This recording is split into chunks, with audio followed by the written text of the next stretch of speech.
साथियों नमस्कार, मैं रामकृष्ण गर्ग और हमारे YouTube चैनल आरके स्टडी अड्डा में आप सभी लोगों का स्वागत है।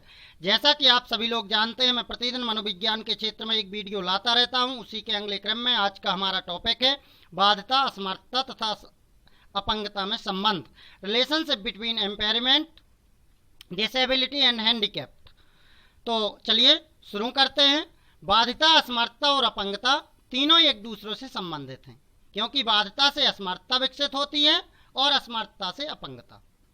तो प्लीज आप लोग पेन एवं डायरी ले लीजिए, उसे नोट भी करते चलिए, क्योंकि यह बहुत ही महत्वपूर्ण होने वाला है। शिक्षक पात्रता परीक्षा वर्ग 3, वर्ग 2, वर्ग 1, यूपीटीटी, सीटीईटी एवं महिला बाल विकास विभाग में सुपरवाइजर के लिए।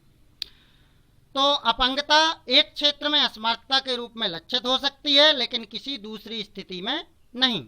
जैसे कृत्रिम हाथ या पैर वाला बालक खेल के मैदान में अपंग हो सकते हैं, लेकिन शिक्षण कक्ष में नहीं। बाध्यता को कम करके असमर्थता को कुछ सीमा तक कम किया जा सकता है, जैसे कृत्रिम अंग, सहायक उपकरण, श्रवण यंत्र तथा दूसरी चिकित्सा सहायता आदि। अतः कहा जा सकता है कि नंबर 1 बाध्यता का संबंध शारीरिक संरचना एवं संगठन से होता है। नंबर 2 असमर्थता क्रियात्मक रूप में होती है तथा नंबर 3 अपंगता अधिक सामाजिक एवं मनोवैज्ञानिक रूप में होती है। चलिए इसे हम क्रम से समझेंगे। सबसे पहले जानते हैं बाध्यता, एम्पेयरमेंट।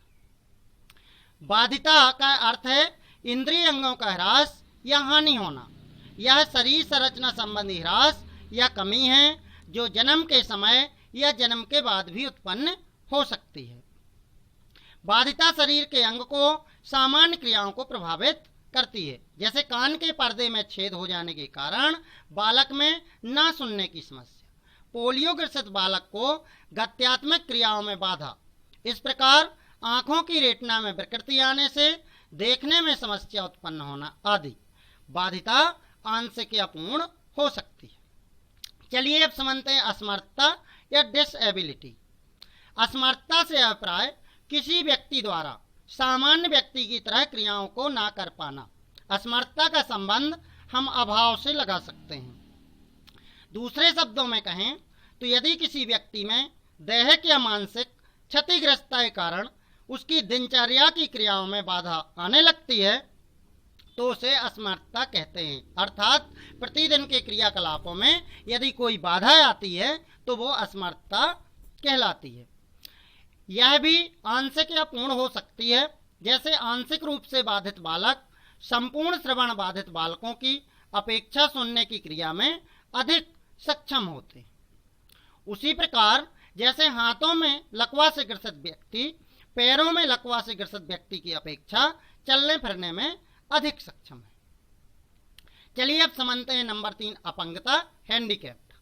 यह बाध्यता से संबंधित है जो सामाजिक एवं मनोवैज्ञानिक रूप से व्यक्ति के व्यवहारिक लक्षणों को सीमांकित करती है।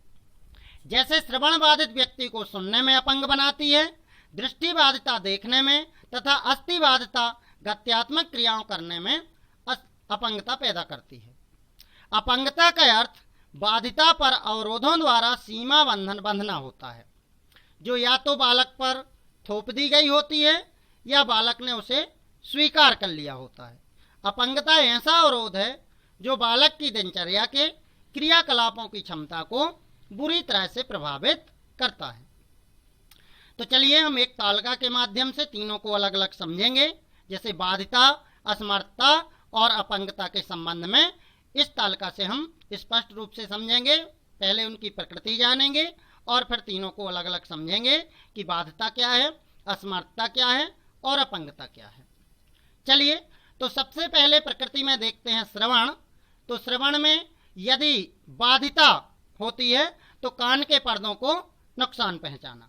यदि बाध्यता होती है तो कान के पर्दों को नुकसान पहुंचाना।